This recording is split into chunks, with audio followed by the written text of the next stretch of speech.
بسم الله والصلاة والسلام على رسول الله.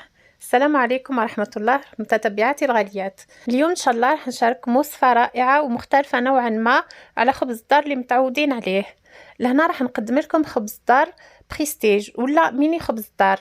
راح يجيو خبزات صغار نقدموهم خاصة في المناسبات ولا في العرضات ولا حتى ديروهم للعائلة تاعكم، يعني تفرحوا بهم الولاد على سبيل التغيير ويجيو بريزونتابل، خاصة انه رمضان على الابواب لازم تجربوه وكما تقدروا تقدموه بالطريقة التقليدية اللي متعودين عليها. شوفوا كيف يجي خفيف وهش والنتيجة مضمونة، يعني مستحيل ما تنجحيش فيها. يكون خبز الدار هذا سميته نص بنص، كنت شاركتكم الوصفة قبل على قناتي، بصح لهنا راح نقدمه بطريقة أخرى.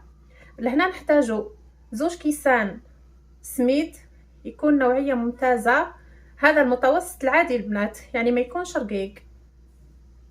نحتاجو 2 كيسان فرينة، هذا هو الكاس اللي نكيل به، يعني الكيل اللي تكيلوا به تبقاو تكيلوا به كامل المقادير الاخرى، يعني من الاحسن نستعملوا هذا البنات اللي السعه تاعو 240 الى 250 مليلتر، هذا اكيد كاين في كل بيت جزائري.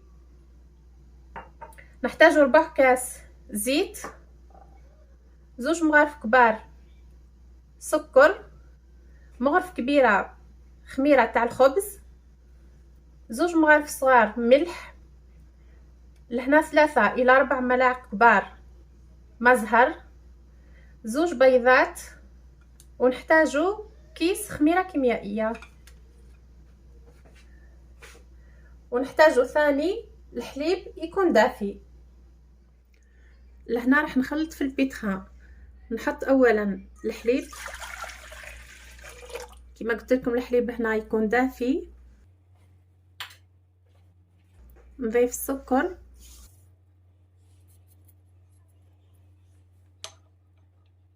خميرة الخبز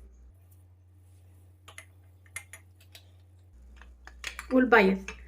لهنا راح نضيف بيضة كاملة،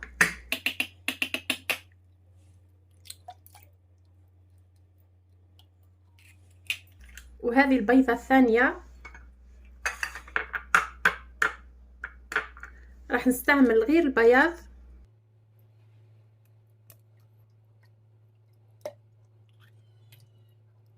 هكذا. وهذا الصفار هذا نحتفظ به باش نديرو الخبز تاعي من الفوق. لهنا نستعمل الكعب بنات، ولا ممكن اللي عندهم يستعملوا لافاي.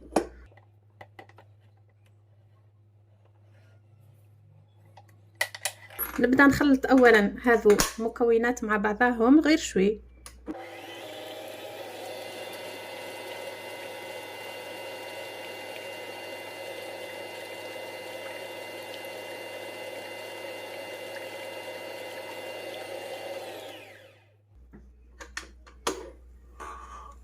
بعد ما تخلطوا هاد المكونات تاعنا راح نضيف السميد،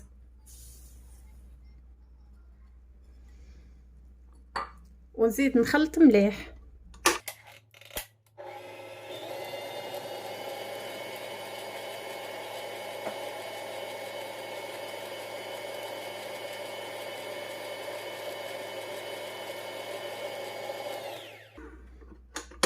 شوفوا المكونات راهم اندمجوا مع بعضهم.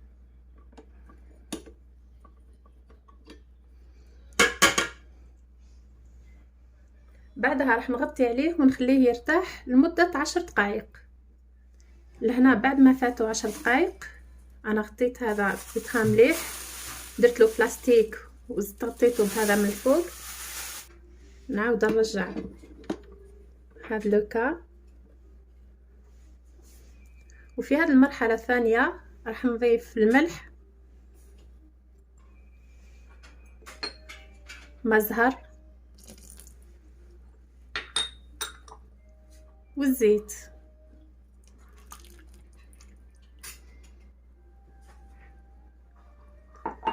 وبالنسبة للفرينة راح نخلط معاها الخميرة الكيميائية،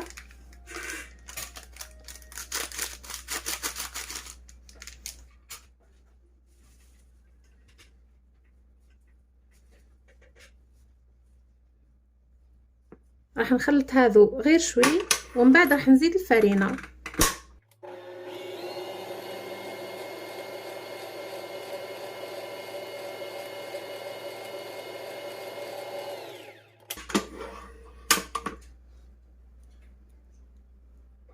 الفرينه نلوحها دفعه واحده. هنا الفرينه تاعي راهي ديجا مغربله. نبدا نخلط غير شوي ومن بعد نزيد في السرعه.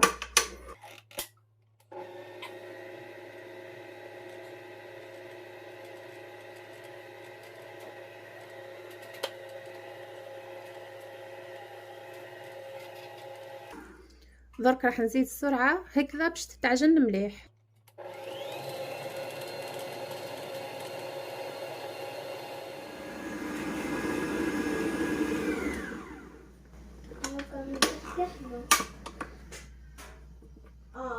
شوفوا لهنا العجينه تاعنا راهي جاهزه.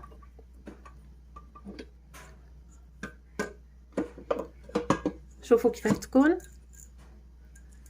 تكون جاريه نوعا ما وتتلاصق. هذا هو شكلها، يعني ما تكونش حاكمه روحها. راح نخليها ترتاح حتى تخمر مليح ويضاعف حجمها. لازم نحطوها في مكان دافي ونغطيو عليها مليح. شوفوا لهنا في التشكيل البنات راح نستعمل هاد لي بلاطو هادو. راح نستعمل هذا مستطيل اللي تكون القاعده تاعو هكذا متحركه. انا دهنته بالزيت مليح. وراح نستعمل معاه هادو الصغار.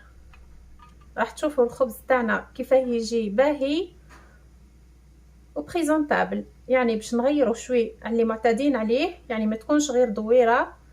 راح نديروا في هذا المول هادو، ولا اذا تحبوا ديروا في المول دائري تستعملوا باغ اكزومبل هذا مع هذو اللي خاصين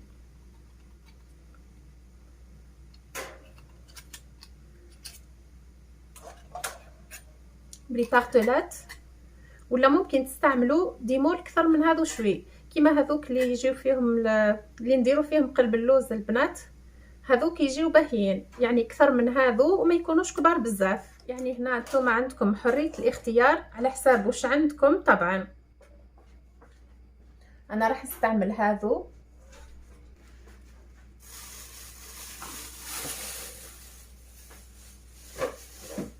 شوفوا العجينه تاعنا لهنا كيفاه تضاعف حجمها. راح نبدا بهذا البلاطو هذا. العجينه تاعنا راهي سايله نوعا ما. راح نحاول نفرغ منها طرف هكذا.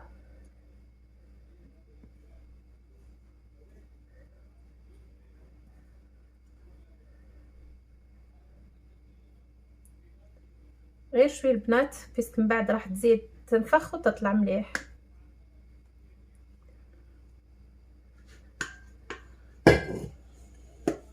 ونحط قدامي دايما الزيت ندهن بها هكذا يديا باش نقدر نتحكم في العجينه وما تلصقش ليش.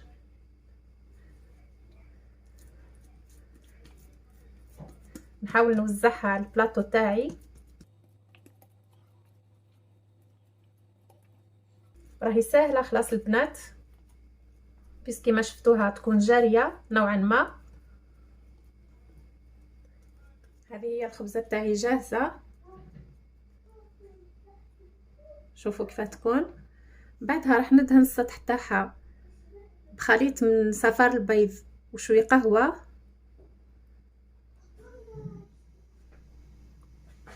وندهن هذا السطح.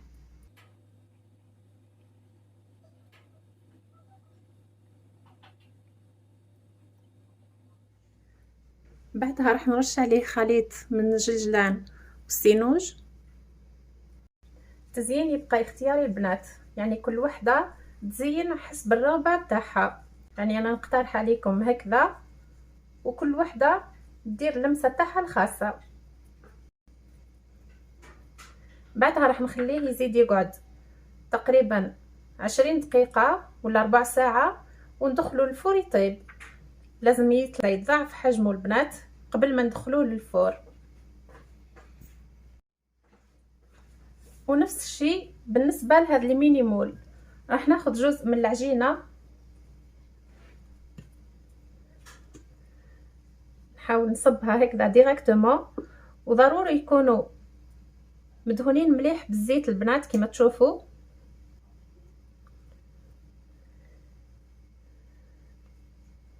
نفرغ فيها جزء من العجينه، ما لازمش نكثروا بزاف.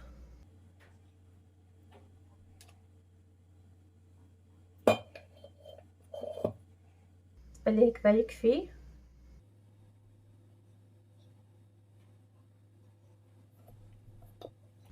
ندهن يدي بالزيت ونعدلها.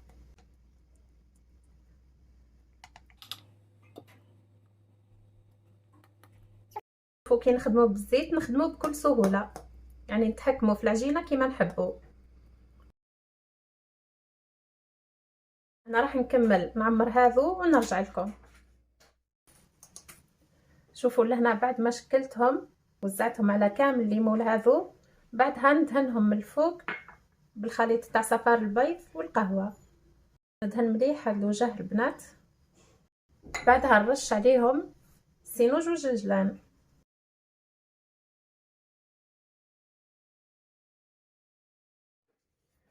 نحطهم هكذا في بلاطو وندخلهم للفور على 180 درجه باش يتحمروا مليح لتحت، ونزيد نشعل عليهم من الفوق. شوفوا لهنا هذا هو الخبز تاعنا بعد ما خرجته من الفور، راهو مازال سخون. شوفوا كيفاه يجي خفيف خلاص ولونه باهي. راح نخليه يدفى شوي باش نقدر نديمو ليه. شوفوا هذا ميني خبز الدار كيفاه جا البنات، شوفوا شكله كيفاه يجي باهي يهبل. انا هذا ما عندي هاد لا كونتيتي من هاد ليمول، سينو راني درت كميه اكثر. وهذا هو الخبز تاعنا كامل واجد. بالنسبه للعجينه اللي بقات لي درتها في بلاطو هذا، وهذو الصغار شوفوا كيف يجيو باهيين. باش نعطيلكم كيف نديموليوهم. شوفوا لهنا ساعات يسقوا لهنا على لي كوتي، راح ندير بالكوردون نحي جيست هذيك البلاصه اللي لصقت بهذه الطريقه.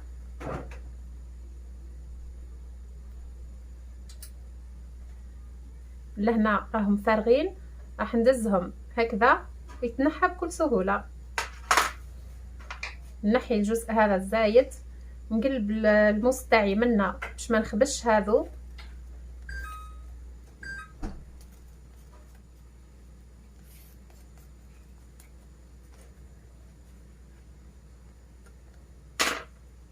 خلاص وهكذا يتنحاو بكل سهوله.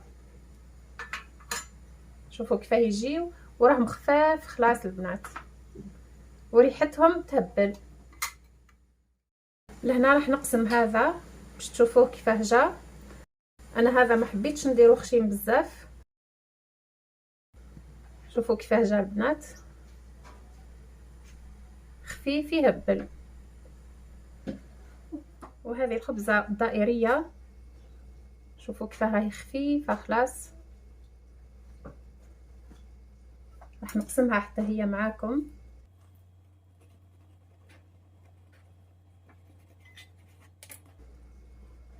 شوفوا كيفاه جات، راهو خفيف خلاص البنات، ريشه وقطني وهش. يعني هذا من انجح الوصفات اللي ممكن تعتمدوها. شوفوا كيفاه يجي حتى لونه باهي. وهذا هو الخبز تاعنا شكله النهائي. شوفوا لهنا عن قرب، وهذو الخبزات الصغار كيفاه يجيو. شوفوا شكلهم باهي بريزونطابل، وذوقهم من اروع ما يكون.